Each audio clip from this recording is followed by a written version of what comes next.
Eu até, ministro Gilmar, eu faço questão de publicar minhas decisões. Sabe por quê? É uma forma da sociedade criticar minhas decisões. Não, mas Vossa Excelência não tem alternativa. É a lei que manda. É a Constituição que manda. Vossa Excelência não escolhe se publica ou não publica a decisão. Não.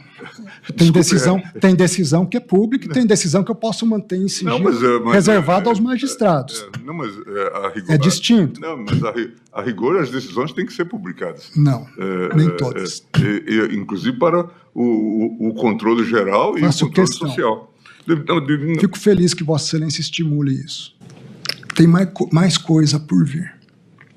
Eu havia determinado que fosse preservado o iCloud do sicário. Essa semana eu determinei a quebra desses dados. Vamos ver o que virá de lá.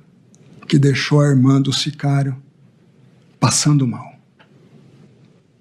Eu não sei. O que eu sei dizer, com certeza, é que não há razões para se não referendar essa decisão, com a devida vênia aos entendimentos em contrário. Não tenho medo da morte, quanto mais de ser ministro de um tribunal. Não tenho medo de combater o crime aplicando a lei. Não tenho medo de absolver quem é inocente. Não ajo por pressões de mídia e nem busco a mídia. Aliás, a mídia às vezes me critica porque, de certa forma, eu não sou tão acessível. Não tenho grupos de mídia. Não dou entrevistas, não busco ser estrela. Sou um servidor público e com muito orgulho sirvo à justiça há mais de 20 anos, há 25 anos na AGU e no Supremo. E minha única pretensão aqui é aplicar a lei. Vossa Excelência tem razão, não se prende para delação. Seria abjeto fazer isso. E eu não me presto a trabalhos abjetos. Não são simplesmente atores num gabinete, na Faria Lima, nos palácios, que praticaram fraudes e crimes de corrupção, de lavagem de dinheiro, de prejuízos ao sistema financeiro nacional,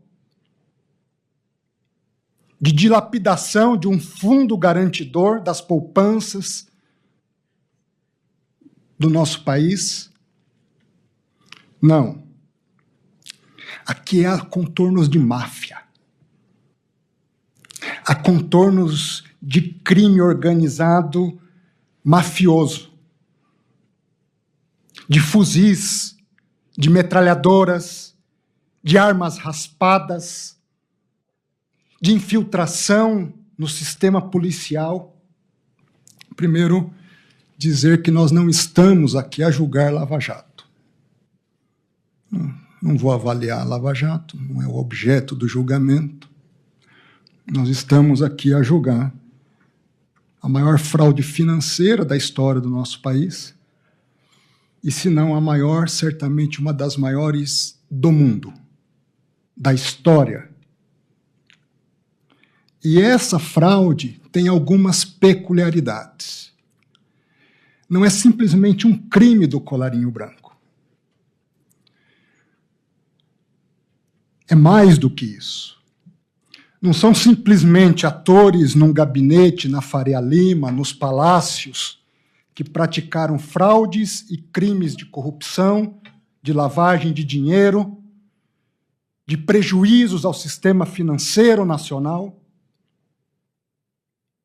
de dilapidação de um fundo garantidor das poupanças do nosso país. Não. Aqui há contornos de máfia. Há contornos de crime organizado mafioso. De fuzis, de metralhadoras, de armas raspadas, de infiltração no sistema policial. Por isso eu quero, de antemão, agradecer por esse julgamento presencial, que me permite pôr às claras algumas coisas que não estão tão claras, quiçá questões até ocultas. E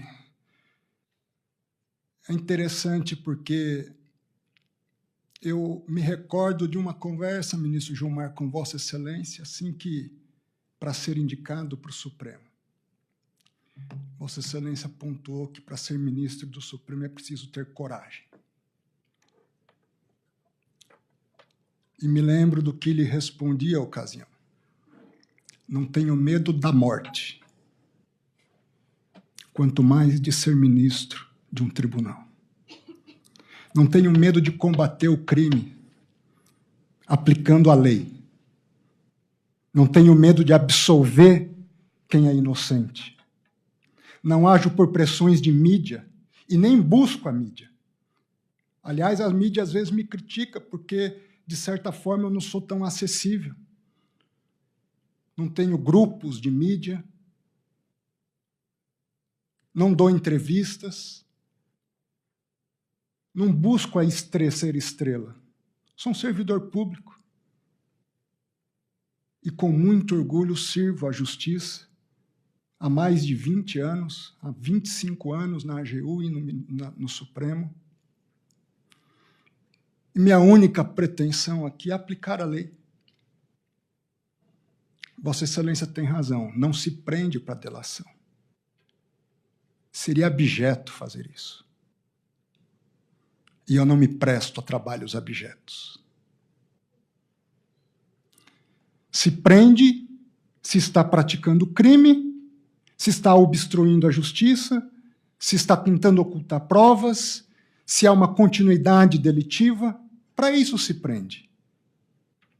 Eu levei 4 anos no Supremo para decretar a primeira prisão. Não tenho prazer em prisão. Ao contrário, tenho pesar. É difícil decretar uma prisão. Para quem quer o bem do ser humano, para quem ainda acredita no ser humano, porque, de certa forma, é uma falência da humanidade em casos específicos. Mas esse caso se reveste de singularidades. E eu queria apontar algumas singularidades. Antes de adentrar em questões específicas sobre possíveis vazamentos. Nos meus autos, todo vazamento é apurado. Já teve policial federal afastado por vazamento. Aliás, segundo me disseram, não sei se é verdade, caso inédito de apuração com resultado. Ao mesmo tempo, quando havia risco de vazamento na CPI, eu imediatamente mandei devolver o material para a Polícia Federal, para evitar vazamentos. Sobre transferências de presos, eu me lembro, foi um choque para todos nós, a morte do senhor Felipe Mourão, conhecido como Sicário. Me custou acreditar que fosse um suicídio. Infelizmente, eu tive que ver a cena, uma cena dura, doutora Cláudia, ver um ser humano tirando a própria vida. Lamentável, mandamos investigar, ministro Cássio, com a suspeita de que pudesse ter sido uma queima de arquivo, alguma coisa do tipo. Mas todos os indicativos até agora da Polícia Federal indicam que não foi isso, que foi um ato voluntário dele. As razões nós não sabemos ao certo, mas não há um elemento de instigação que tenha sido verificado para a prática de um ato atentatório contra a própria vida. Naquele momento, a Polícia Federal, muito preocupada, entre em contato com o meu gabinete, comigo. Como nós não sabíamos, o que se sabia, ministro Cássio, é que havia envolvimento de um crime organizado pesado, uma turma com sicário, com policiais federais infiltrados na organização criminosa, com um grupo de hackers, ainda todos desconhecidos. Era com o risco da integridade física de Daniel Vorkara. E num ato momentâneo, a Polícia Federal pede para que ele vá para um presídio federal, porque não se sabia a penetração desse crime organizado todo. Às vezes é uma comida envenenada, às vezes é uma água, e se apaga uma pessoa ou se apaga um arquivo. Tomei a decisão única e exclusivamente para preservá-lo naquele momento. Uma decisão dura, mandar para o presídio federal. Tomo a decisão, chamo os advogados e digo o seguinte para os advogados. Diante do quadro atual, se os senhores têm segurança da integridade física do cliente dos senhores, em um outro local eu transfiro. Os próprios advogados, nós não temos também, ministro. Então, assim que nós tivermos o melhor esclarecimento das coisas, na primeira oportunidade eu devolvo ele para um sistema menos rígido. Foi por isso que ele foi para lá, ministro Gilmar. Para preservar uma vida humana, por mais duro que fosse. Não foi por outra razão. E tive a deferência com a defesa de expor isso. Mas nem a defesa se sentiu tranquila de que em outro local o cliente deles estivesse seguro.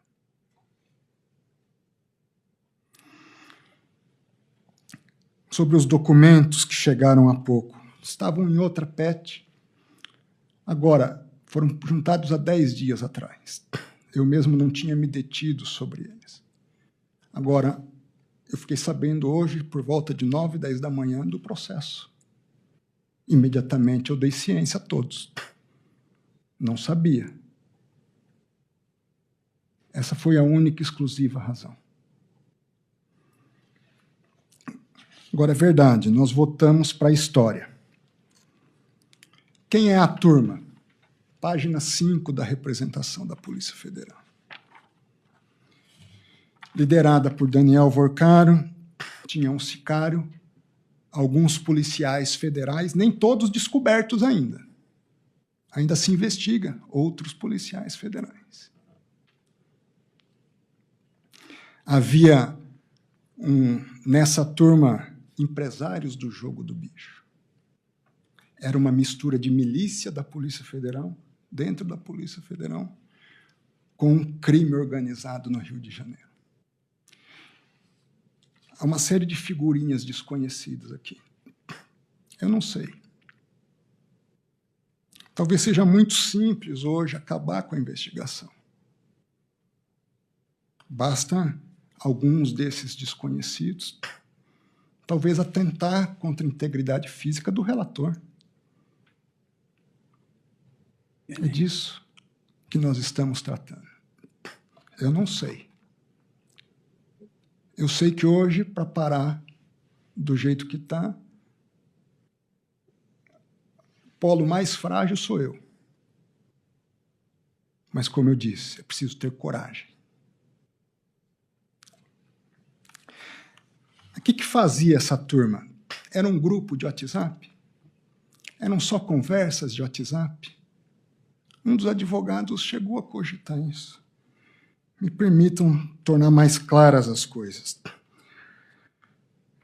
Felipe Mourão consta da representação, ele recebe a identidade, documentos de identidade, RG e CPF, de um senhor chamado Luiz Felipe. Esse senhor era capitão de um dos barcos. que operava a partir da cidade de Angra dos Reis.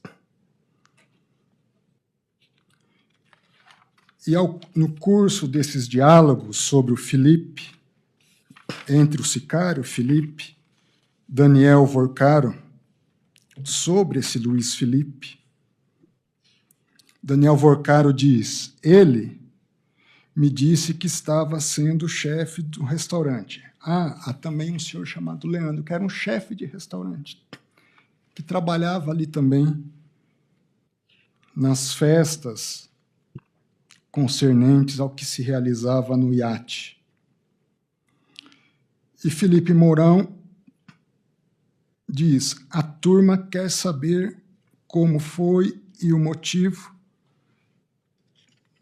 em relação ao que estava ali sendo demandado em relação a Luiz Felipe. Então,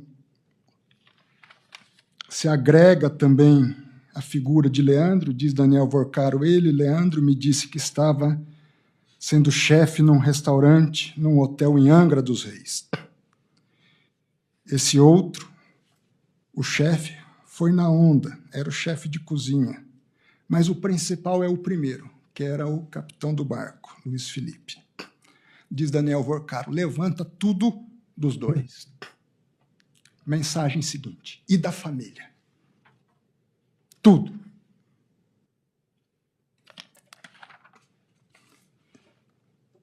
Felipe Mourão, no avanço das conversas, já estou mandando tudo completo. Aguardo uma direção, ou qual o caminho a ser tomado. Na PF não constou nada. O sicário com dados de pesquisas das pessoas na Polícia Federal. Acessos a sistemas da Polícia Federal. Já puxamos no da PF, do Tribunal de Justiça, esse normalmente até aberto. Daniel Vorcaro, vamos ter que agir antes de eu voltar. Ideal é você ir com o Fabiano e com a polícia, se referindo a Fabiano Zéto. Tem que ir com 2 policiais, diz Vorcaro. Felipe Mourão, só me passar que eu vou na hora. Daniel, combina com Fabiano ir na segunda. Daniel Vorcaro, mas tem que ir Fabiano e você também. Não sei nem se é melhor a turma, polícia ou de bicheiro para vagabundo. Polícia, às vezes, não vai intimidar tanto. Tem que ir bicheiro para vagabundo.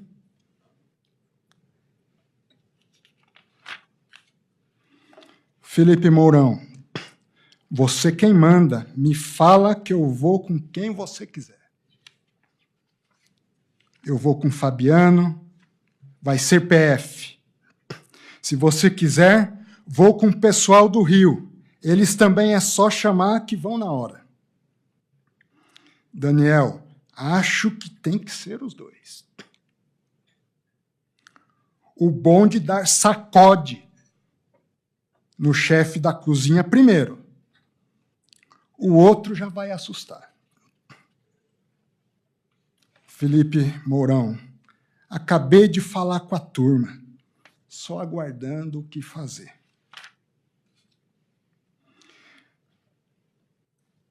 E prossegue. Felipe Mourão pergunta a Daniel Vorcaro se Daniel Vorcaro havia decidido quem iria. Os policiais federais ou os policiais do Rio de Janeiro. Em seguida, Felipe Mourão reencaminha um áudio do policial federal Marilson, no qual ele afirma que estavam prontos, só aguardando um posicionamento. Felipe Mourão pergunta a Daniel Vorcaro se poderiam falar por ligação de WhatsApp. Falam cerca de 30 minutos após, por pouco mais de 3 minutos.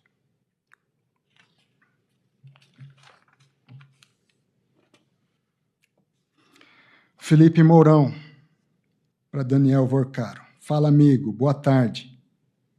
Então, resolvida a demanda do Rio de Janeiro aqui. Estamos em QAP, só aguardando o posicionamento da situação. Tá bom? Opa! Ele responde. Você é um palavrão.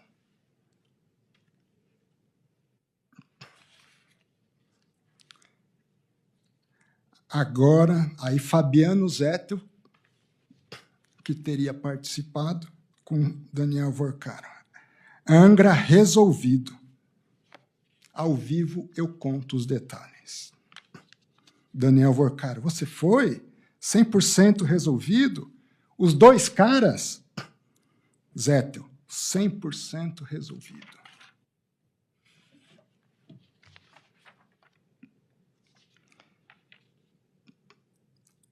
E ao registro depois de uma fala do Luiz Felipe, que era o capitão do barco,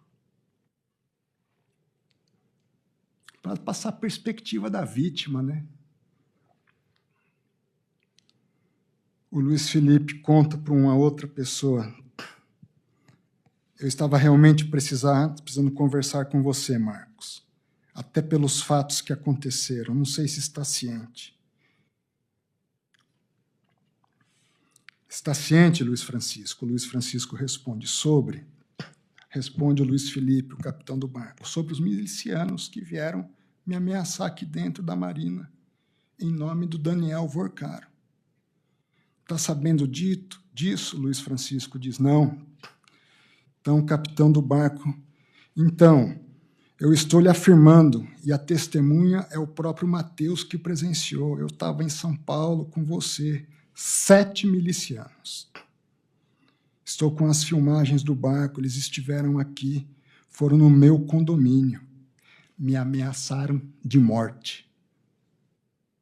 É disso que nós estamos julgando, ministro Gilmar. Não é o caso que nós estamos julgando. Não, não é Lava Jato. Esse é o caso que nós estamos julgando. Esse é o caso que nós estamos julgando. Nós estamos julgando 2. Esse não é Lava Jato. Esse é o que nós estamos julgando. Porque depois eu vou chegar no Henrique. Viu? Nós vamos chegar. Calma que meu voto é longo também. Esse é o caso. Essa é a turma operando. Luiz Felipe. Então, por favor, eu te mostro, tenho tudo, em nome do próprio Daniel, como deixaram claro, onde fizeram um contato comigo, um senhor Naldo, amando do senhor Emanuel, do Luiz.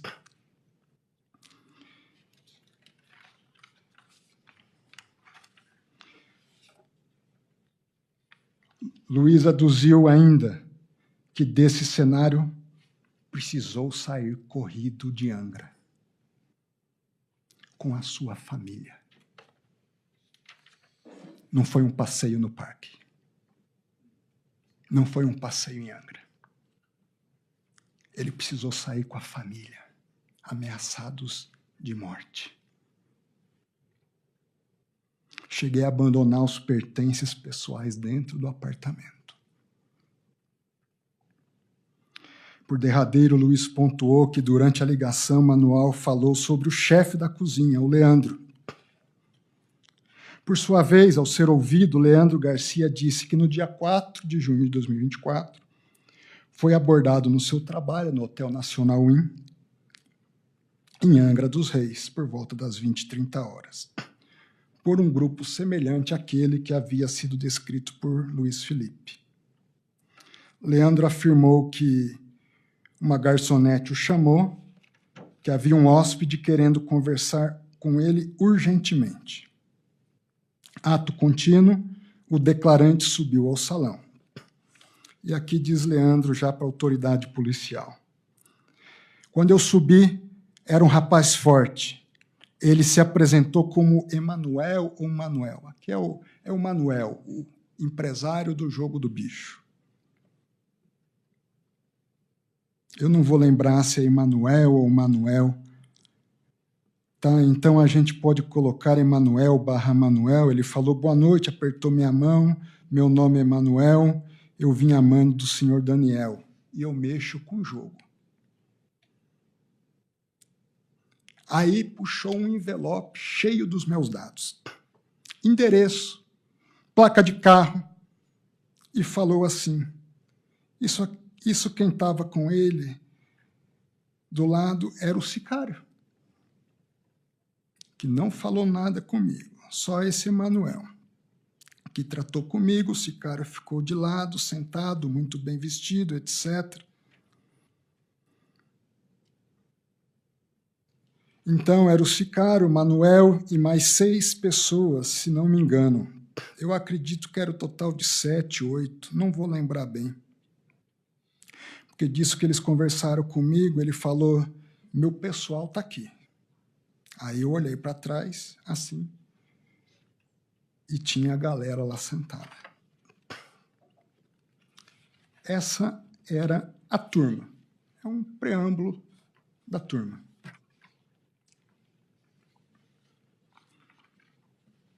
Mas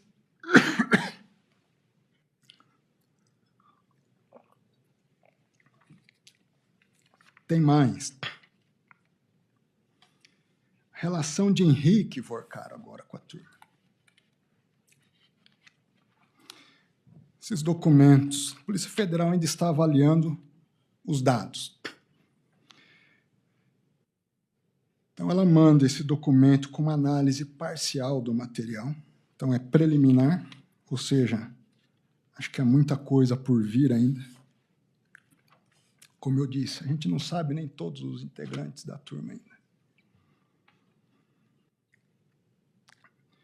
Na referida hipótese, restou claramente corroborada pelas conversas extraídas dos celulares apreendidos, análise preliminar, bem como pela análise da interceptação do WhatsApp, nas quais se verificou que até a data da deflagração da 6ª fase da Operação Compliance Zero, Henrique Moura Vorcaro mantinha reiterados contatos com Manuel Mendes Rodrigues. Quem era Manuel? O empresário do Jogo do Bicho. Até a 6ª fase. E permanecia atuando como operador financeiro da turma. Ademais, foram colhidos robustos indícios de que Manuel lidera uma organização fortemente armada, com integrantes que realizam segurança privada, portando diversos armamentos de grosso calibre, incluindo fuzis, veículos blindados e outros recursos típicos de organizações paramilitares. E Manuel, inclusive, propaga discursos em favor da morte de policiais militares que não trabalham junto com ele.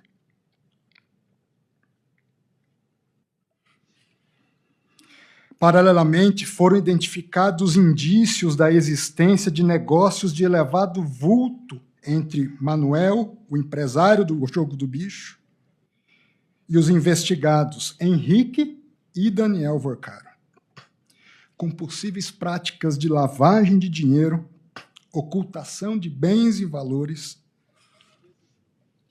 mesmo após o avanço das investigações e a deflagração das múltiplas fases da operação. Também se apurou que, após o falecimento de Felipe Mourão, o sicário, Manuel, com a ciência e anuência de Henrique, deslocou-se até a cidade de Belo Horizonte para se reunir com familiares do sicário, notadamente a sua mãe e a sua irmã, com a finalidade de evitar eventual colaboração dessas com a autoridade. Ele foi lá para obstruir a justiça. Amando do Henrique. Disposto a pagar pelo silêncio.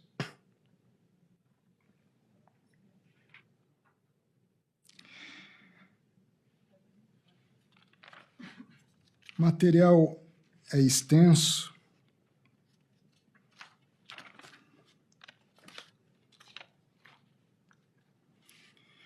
Conversas entre Manuel e Henrique. De início, se registra que Manuel e Henrique mantinham um contato frequente, até a véspera da deflagração da 6ª fase da operação, nos dias 14 de maio. Até a véspera, um dia antes da operação, da prisão. Apenas no dia 13 de maio, 2 dias antes da prisão, ou melhor, um dia antes da prisão, foram 1, 2, 3, 4, 5, 6, 7 mensagens. E 12 e 13 de maio, os 2 dias que antecederam a operação, 9 chamadas entre os dois. Uma de 4 não completadas, uma de 2 minutos, uma de 3, uma de 4, uma de 3, uma de 1, uma de 5, uma de 1, uma de 27 minutos e uma de 3 minutos. As conversas entre ambos envolveram discussão sobre pagamento de valores,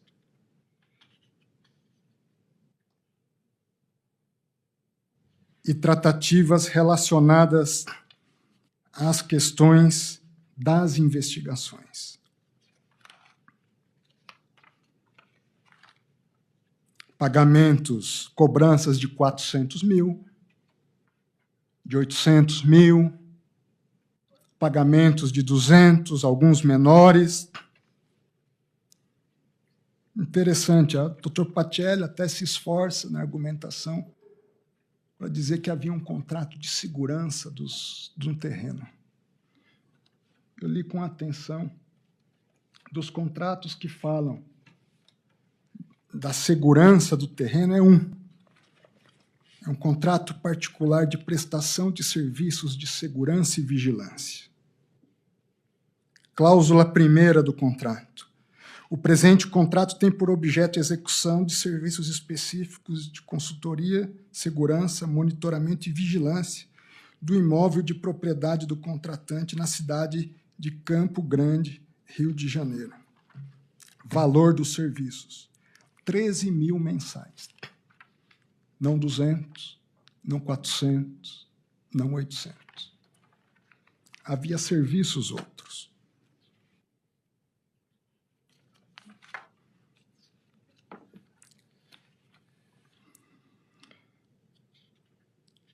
Verifica-se que até a 6ª fase da Operação Compliance Zero havia um contato permanente entre Henrique e Manuel em relação aos serviços da turma. Depois eu vou detalhar com mais vagar. Sobre Manuel e André Roge. Essa figura, André Roge, era um intermediário de Henrique Vorcaro. Ao longo das conversas entre Manuel e André Roge, qual utilizava número X, estava salvo nos contatos como André Roge HV. São tratados diversos assuntos de cunho financeiro. É dali que se extrai um PIX de R$200 mil para a empresa Dom, de propriedade de Manuel,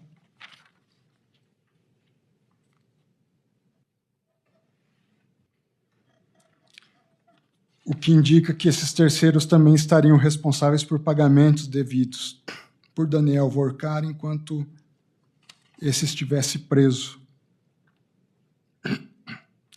E das tratativas de Henrique Vorcaro, Manuel Mendes e a família de Felipe Mourão, o sicário. A irmã dele não é investigada, é uma testemunha. E eles estavam articulando para influenciar testemunhas. Obstruir justiça. É disso que se trata. É por essas questões que ele está preso. É por essas questões que ele está preso. Uma máfia organizada. Terreno do Rio. Havia um grupo, Terreno do Rio. Será que eles tratavam do assunto do terreno? Vários assuntos. Nada sobre terreno. Joana, irmã de Filipe, para o primo, Queison. Queison, diz Joana, sabe o que eu estou passando. A dor e a ausência dele são insuportáveis. Não como. Eu estou pesando 45 quilos. Não durmo.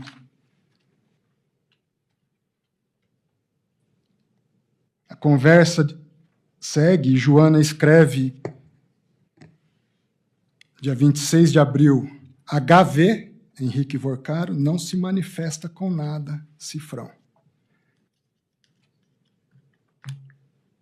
O que eu tenho aqui acaba com a delação do filho, do cunhado e ainda coloca ele atrás das grades.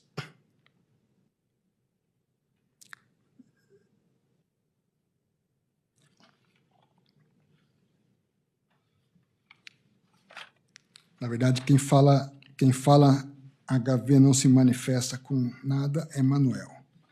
E Joana responde.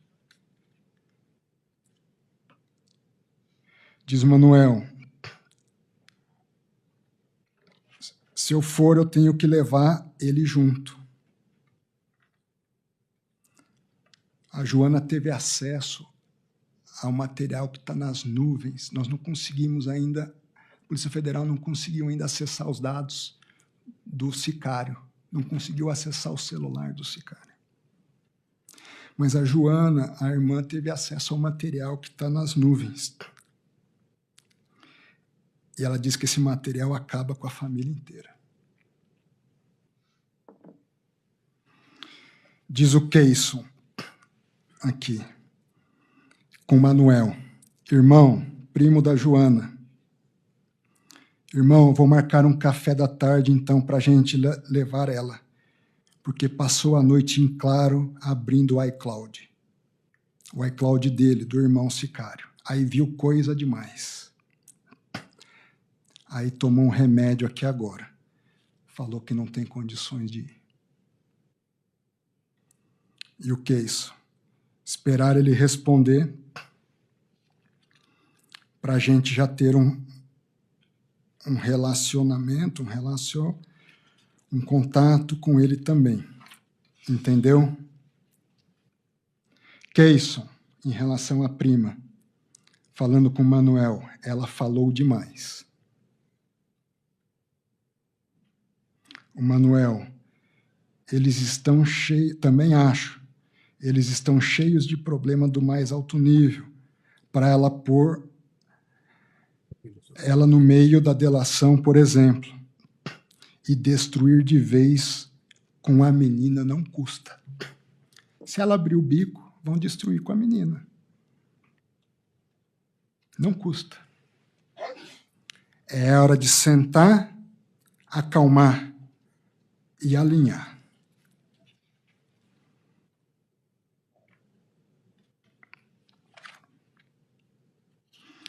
Ainda no dia 28 de abril, Manuel envia mensagens a Henrique Moura Vorcaro.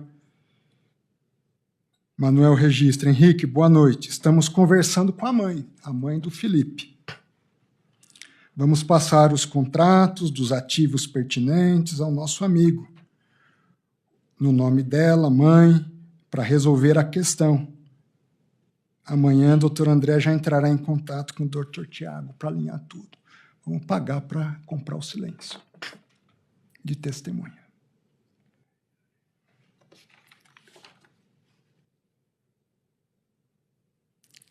Aparentemente, os avisos de Joana sobre o material incriminador permaneciam ativos, pois ela envia para Manuel, no dia 7 de maio de 2026, um link no Instagram, e em seguida ela escreveu: já foi o filho, foi o genro, hoje é o sobrinho, e no que depender de mim, eu vou falar e vou entregar o Daniel, o Henrique também.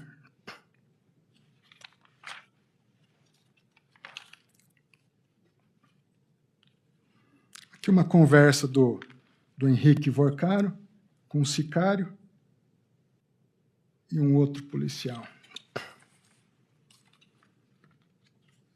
Ele não foi preso porque era o pai.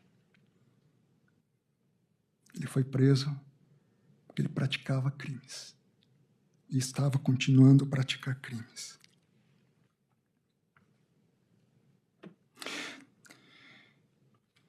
Depois, me dá uma perspectiva de quando teremos os dados da mãe do falecido, por favor. E aqui começam a organizar um processo de silenciamento.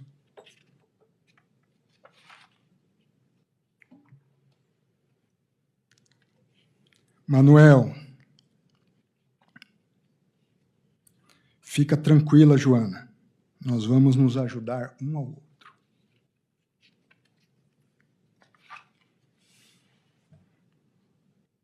Descansa a mente, que nós vamos resolver. Pode acreditar. Tem a minha palavra. A Joana, é muito difícil descansar com tudo isso. Você não imagina o que estamos vivendo há 54 dias.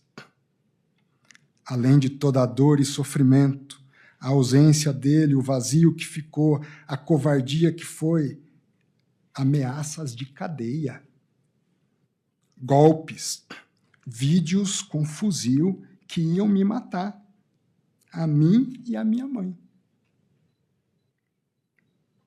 Medo.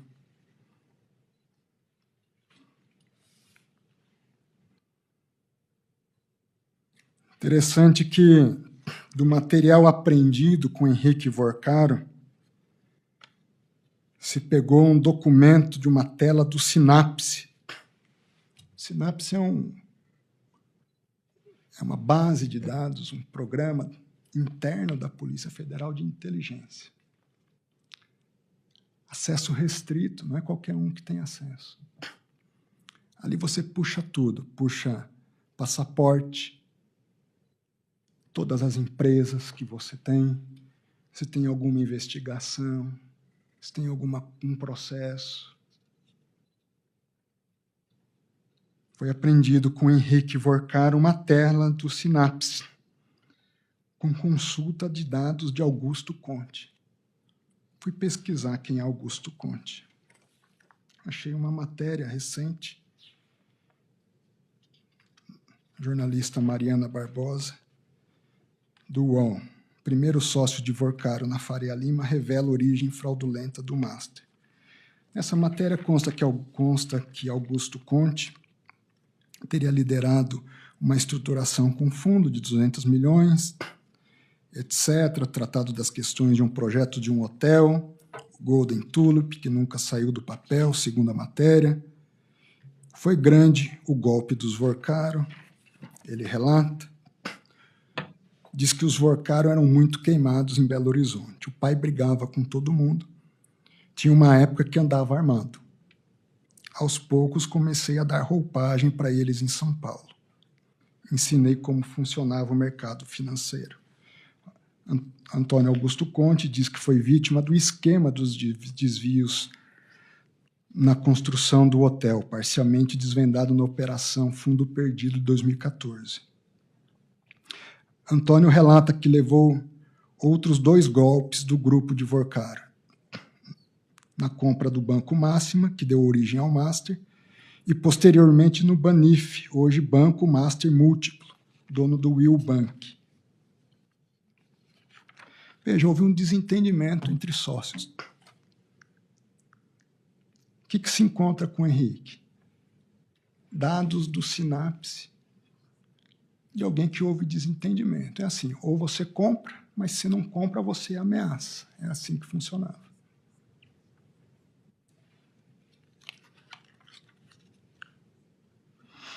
Um dos policiais presos do grupo da turma, que foi mantida a sustentação financeira por Henrique.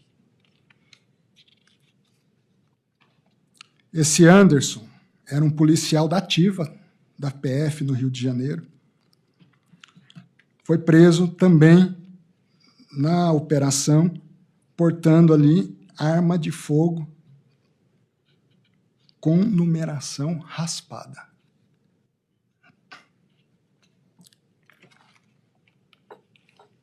Anderson possuía em sua posse uma arma de fogo tida como não existente e de caráter não rastreável pelo Estado. Vale dizer, capaz de ser utilizada em qualquer ação criminosa com segurança. E a certeza de que os órgãos de persecução penal jamais conseguiriam vincular o uso do armamento ao policial federal ou à pessoa que eventualmente o utilizasse. Também com Anderson foi encontrada uma segunda arma de fogo de calibre 32, também com indicativo de supressão do número de série, diz a certificação. No interior do armário de ferro, em nome do investigado, um revólver calibre 22, marca Rossi, com numeração de série suprimida. Ainda no que tange a arma de fogo, calibre 22, é importante sublinhar que foi encontrada com ela 22 munições não deflagradas e 19 munições já deflagradas do mesmo calibre. Um policial federal da ativa.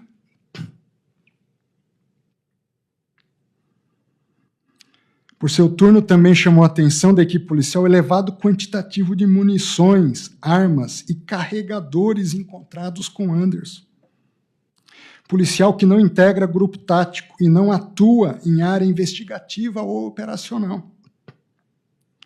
Com efeito, foram apreendidos ao todo, na posse de Anderson, 1.192 munições de diversos calibres, 18 carregadores de munições de variados calibres, 5 armas de fogo, sendo que dessas apenas uma era arma funcional, e 2 com indicativos de raspagem da numeração de série. Mas não para. Além desse elevado número, é importante especificar que foram encontradas munições calibres .556. São projéteis para fuzis.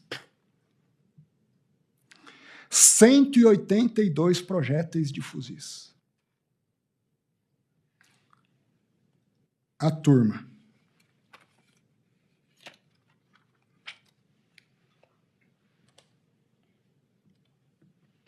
Prosseguindo.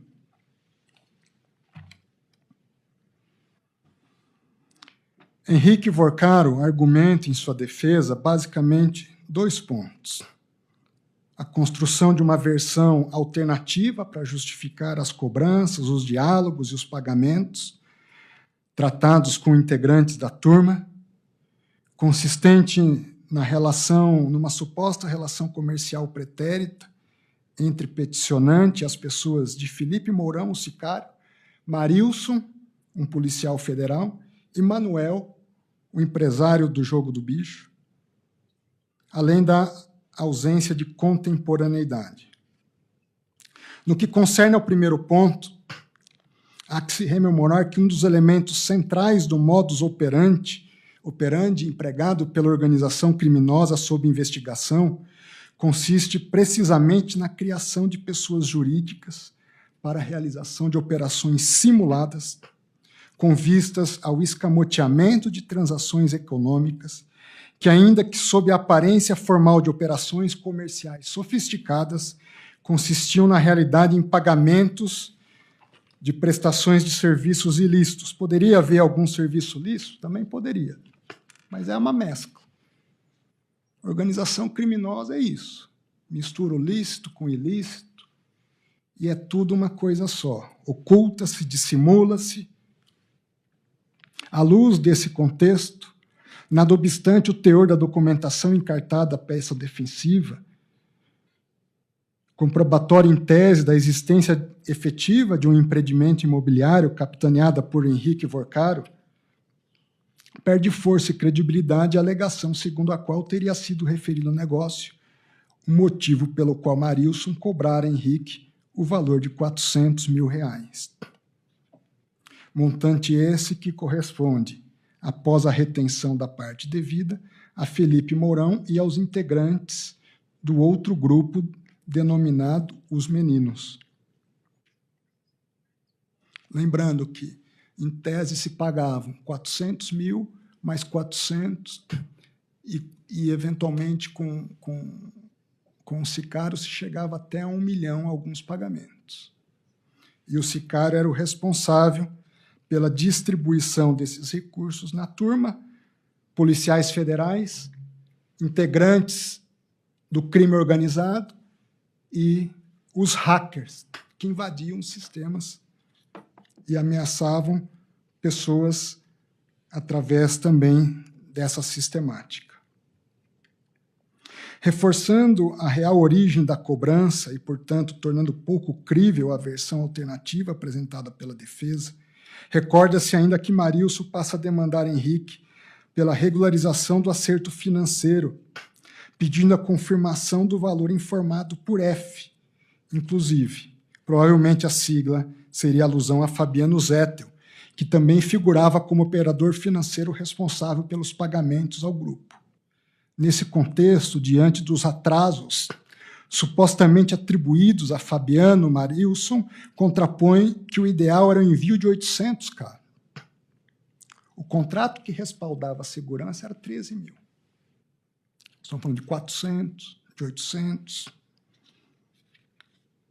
Ocorre que, diversamente do que foi verificado em relação aos pagamentos devidos à turma, não há, pelas próprias alegações do peticionante, qualquer informação acerca da participação de Fabiano Zettel no empreendimento imobiliário apontado pela versão alternativa. Ademais, fazendo remissão às razões já apresentadas pela decisão submetida a referendo, bem como ao teor das informações da Polícia Judiciária que embasam a representação policial, foram vários os diálogos realizados entre Henrique e Marilson, a indicar, porque quando sai Vorcaro ou sai sicário, aquele papel que cabia a sicário e Marilson, outro policial, Manuel assume a articulação da turma, a indicar a existência de relação na qual aquele, Henrique, solicitava serviços a este, que em troca demandava a realização dos pagamentos acertados pela realização das atividades solicitadas.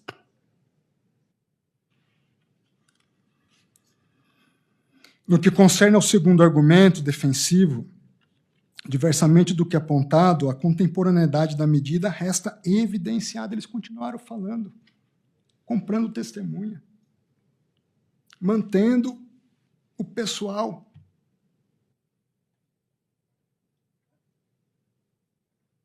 Mesmo após a deflagração da terceira fase, na véspera da sexta fase, quando ainda havia supostos integrantes do grupo em liberdade, os quais somente foram identificados e objetos de medidas constritivas de natureza pessoal no bojo da decisão ora submetida a referendo. E mesmo com a prisão igualmente determinada desses novos integrantes identificados, a autoridade policial frisa que há outros membros pendentes de identificação. Referido elemento, somado à altíssima capacidade de reorganização dessa organização criminosa, já demonstrado pela persistência das suas atividades, mesmo após as sucessivas fases anteriores da operação, torna, além de plausível, efetivamente provável que, se mantido em liberdade, ou mesmo em prisão domiciliar, Porque hoje, com acesso à internet, você oculta patrimônio, você transfere recursos. Você emite ordens. Eu queria mandar para domiciliar. Mas que segurança para a investigação nós temos? As pessoas que se colocaram nessa posição, não fui eu que pus. Não é a polícia. Essa reconfiguração, esse sistema invertebrado, celular. Sai Daniel, Henrique assume papéis. Sai Fabiano Zettel, Felipe Vorcaro assume algumas funções. É disso que se trata.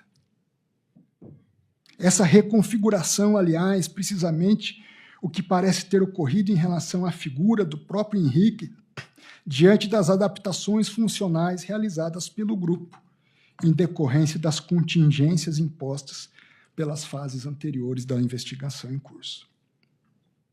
Portanto, o que se verifica diante dos esclarecimentos até aqui aduzidos é que, ao contrário do que argumenta a defesa, a avaliação em boa técnica do cenário se experimentou antes, durante e após a deflagração da terceira fase da operação, evidenciado pela análise dos fatos devidamente situados no tempo, que robustecem ainda mais os elementos da convicção já devidamente verificados e apontados à exaustão na decisão ora submetida a referendo.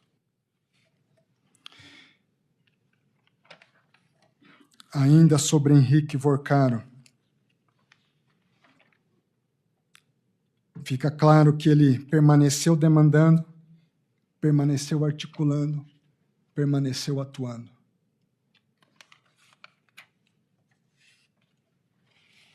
Sobre Felipe. Já vi indicativo do Felipe de vazamento de uma das fases da operação. Há uma cena em que, na madrugada, ele foge num carrinho de golfe, horas antes, momentos antes da Polícia Federal chegar. Ali,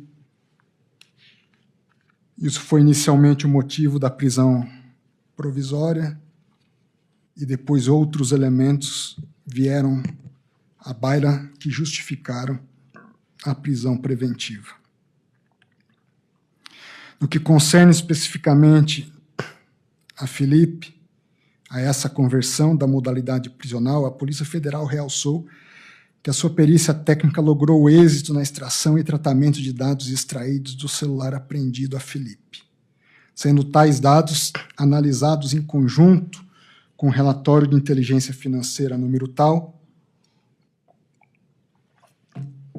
encaminhado pelo COAF em 30 de abril de 2026. Esse relatório de inteligência financeira abrangeu 294 comunicações, envolvendo 1.199 pessoas físicas e jurídicas. Um relatório de inteligência. Com movimentação que ultrapassou 18 bilhões de reais, que teriam ocorrido até abril de 2026. O relatório aponta Felipe como principal envolvido nas operações financeiras analisadas, figurando na condição de beneficiário relevante dos fluxos financeiros vinculados a Daniel Vorcaro. Eles estão tentando ocultar, preservar o produto do crime.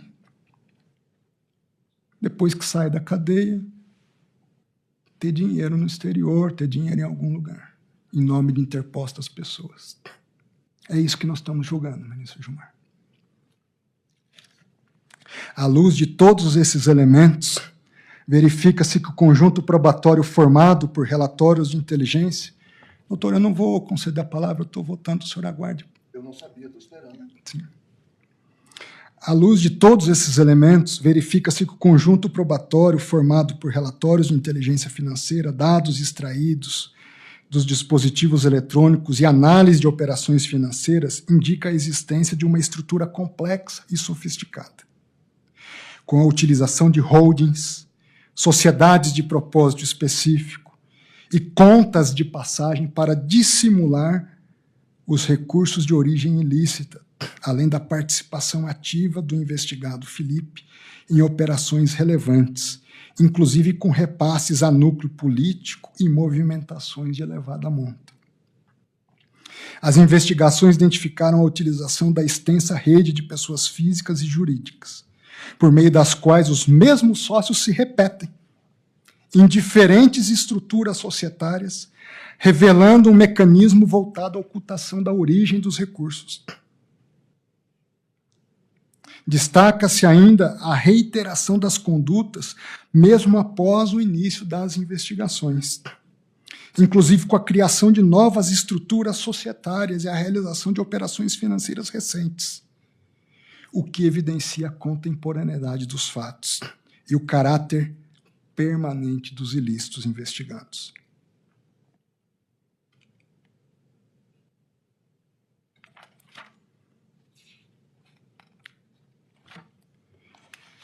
Em essência, são esses elementos. A defesa, nobre advogado que está aqui, doutor Pacelli, meus respeitos, doutor Pacelli, faz um trabalho, eu diria, hercúleo, tentando justificar. Mas, infelizmente, não consegue justificar. Pode haver o pagamento em parte em relação à vigilância de um terreno? Pode. Acredito que haja. Mas nem tudo aqui é o terreno. Os contratos juntados não indicam esses valores. A defesa argumenta, diz que nada tem a ver com intimidações de pessoas nem com violações de sistemas informáticos. Tem sim. O próprio material apreendido indica isso. Os próprios dados colhidos a partir da operação já indicam isso. E que ainda estão sendo revelados. Tem mais coisa por vir. Eu havia determinado que fosse preservado o iCloud do sicário. Essa semana eu determinei a quebra desses dados. Vamos ver o que virá de lá, que deixou a irmã do sicário passando mal. Eu não sei. O que eu sei dizer, com certeza, é que não há razões para se não referendar essa decisão, com a devida vênia aos entendimentos em contrário. Isso, André. Deixa eu só fazer algumas pontuações.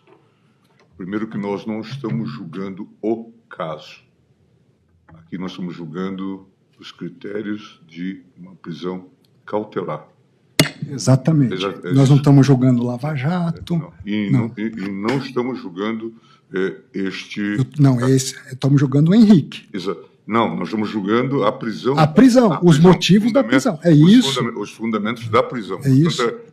É disso que de uma organização em atividade. Exatamente. Até porque nós já tivemos oportunidade de ter muitas discussões a propósito dessa temática. Como funcionou ou deixou de funcionar o Banco Central, como funcionou... Não estou julgando o Banco Central. Sim, como funcionou ou deixou de funcionar... Houve corrupção no Banco Central. Não. Há pessoas afastadas do Banco Central. Como funcionou ou deixou de funcionar a CVM, que até recentemente estava funcionando com menos 3 diretores, numa indústria que é extremamente ativa. Eu tive a oportunidade de olhar, talvez seja uma das indústrias mais ativas, a dos fundos financeiros. São mais de 30 mil fundos em funcionamento. Tudo isso tem que ser... Há muita água para passar debaixo dessa ponte. Com certeza. E muitas falhas que, de fato, precisam ser consideradas em toda a extensão. Nós mesmos, aqui na turma, tivemos vários debates, Vossa Excelência, inclusive, me acompanhou, ou eu acompanhei Vossa Excelência, na questão dos precatórios, da compra dos precatórios em relação à questão do setor sucroalcooleiro, que, de alguma forma, também deságua aqui. Certamente tem... Ministro Gilmar, esse caso eu me assusto a cada dia. Não, é uma novidade a cada dia. Sim, mas, portanto, o que nós estamos discutindo aqui é o fundamentos para a prisão preventiva. É disso que se cuida. E aí, de fato, nós vamos continuar na divergência. Por quê? Porque entendo que, e Vossa Excelência, inclusive, agora aduziu elementos que não estavam no seu, inicialmente, no seu despacho.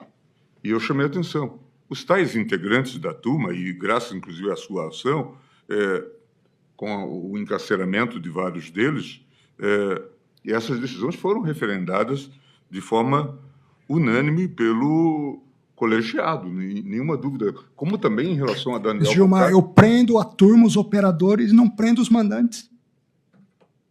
Não, a discussão que se colocou e que se coloca aqui é exatamente sobre Henrique Vocaro e Felipe Vocaro. E aí, em relação ao Felipe Vocaro, inclusive tive a oportunidade de detalhar o debate que se faz sobre a temática envolvendo aquela grande operação do BTG, em que isto foi esclarecido.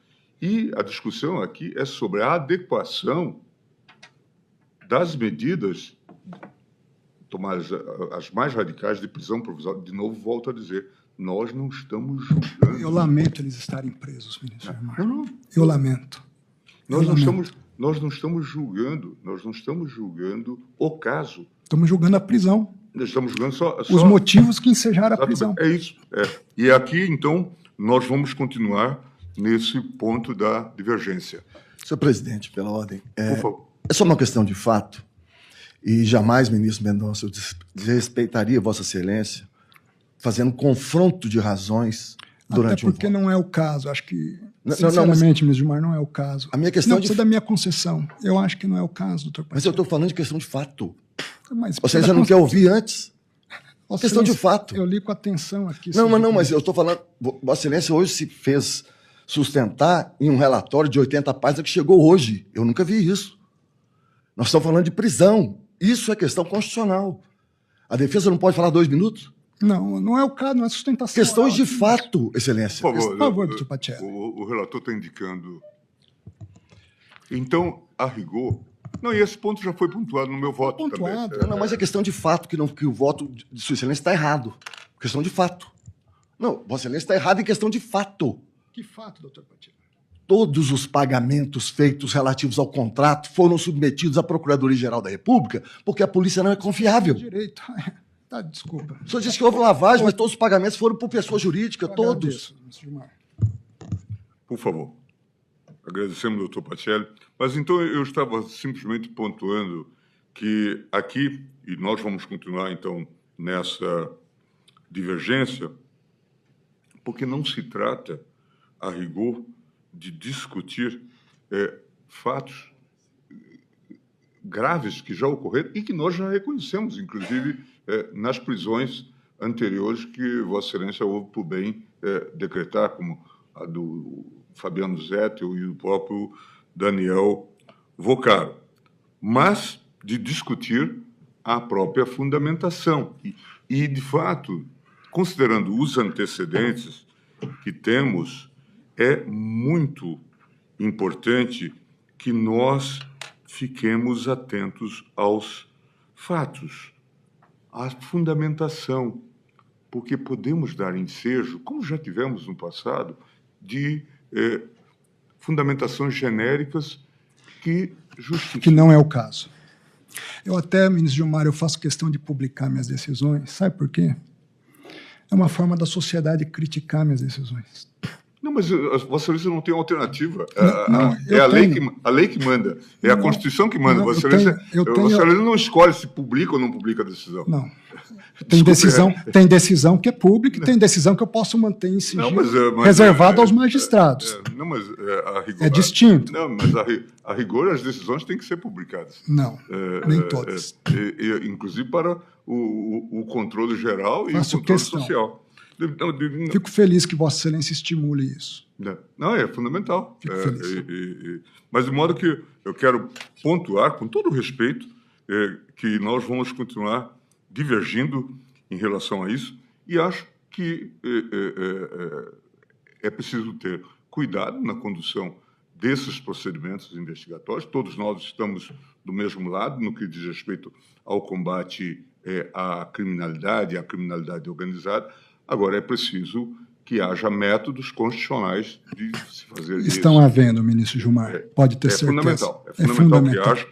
O que eu não vou admitir é tentativas que eu tenho visto de desacreditar de forma indevida a atuação, seja minha como relator, seja dos investigadores.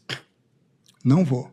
Eu não vou transformar o certo em errado e nem vou admitir que isso seja feito.